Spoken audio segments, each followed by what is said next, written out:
Domestic violence is a serious situation. People are not taking it serious. You have to step up. We've lost so many people. We're doing the best we can. We're surviving. We're standing strong for the one we love. We have to honor her by being strong.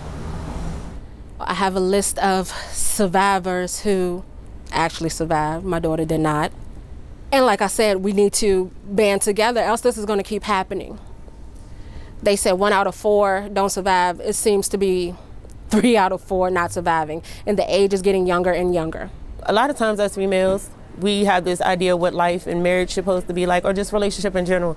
And in the beginning, everything was good. But then after I, got married and he secured me, I saw the real him. And that's when things started to change, the verbal abuse, which led to physical abuse. And me thinking that, I want to be a good wife, or, I take my marriage vows seriously, I should fight for this. I stayed longer than I should have. And it took me a long time to learn that love doesn't hurt. If anyone loves you, truly loves you, they wouldn't hurt you because it would hurt you. It would hurt them to hurt you. And I knew how much I loved him, and I knew that I always considered him in everything I did, all the decisions I made, and I never wanted him to hurt. I never wanted to hurt him. But I had to realize he didn't want the same for me. My sister, we're taking step by step, day by day. It's days that we still remember that time. It's days when we want to call her and talk to her, but we know we can't. But we're going to celebrate her the weekend of her anniversary. So we're going to keep celebrating her and making sure that her name is going to live long. I never seen signs, but when I wasn't with her, I felt something was off, but I couldn't put my finger on it. I didn't know what it was. Unfortunately, by me staying longer than I should have, my kids were affected by it. They saw me being hurt and abused, and I saw the fear on their faces and the tears, and I didn't want that for my kids. And then unfortunately, that's what I have to deal with today, because my kids are affected by it mentally, emotionally, spiritually, and I had to decide, if I couldn't do it for myself, at least do it for my kids. But a part of me wanted to do it for myself. I wanted to break free of that cycle, because unfortunately my mom, she too went through domestic violence. But a lot of times people don't speak on things, and when you don't speak on things, things don't change.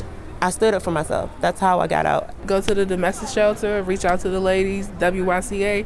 They will help you too. Don't think you can't tell nobody. Just call anybody. I'm definitely somebody you can call and talk to. I wouldn't mind helping somebody that was in the same situation my sister was, because I wouldn't want nobody, a mother, a father, or a sister or brother, to go through the same thing I went through. I'm just making sure my sister's legacy stay alive, her name stay alive, is something she would want us to do. You're not alone. Say something. Give a signal.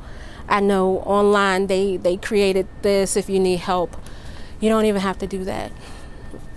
Reach out, grab my hand, you see me. Grab her hand, you see her. Grab her hand. This lady right here, Miss Cruz's hand. Email me at neverendingmotion@mail.com and let me know that you need help. You don't have to tell anybody else. I know what it feels like. Don't never think you're alone. And it's not your fault. Believe me, it's not your fault. What I've been through is unfortunate, but I'm so thankful for the lessons that I learned behind it, because you never know who's suffering in silence. You could walk past somebody and not know that they're a victim of domestic violence. And you never know how your story could impact somebody and how it could change them and how they can change the next person just because you helped them. And I want to be that change because somebody helped me and they did that for me. And it feels good knowing that I can impact somebody in a positive way that could possibly save their lives, and they could possibly save the next life. We need to create that cycle and keep it going and break that chain of, oh, I have to suffer in silence. I can't tell anybody what's going on. There is no help. There is help. You can do this. You don't have to suffer in silence. There's always somebody around you who may not be going through the exact same thing or similar things, and it's up to us to be that change.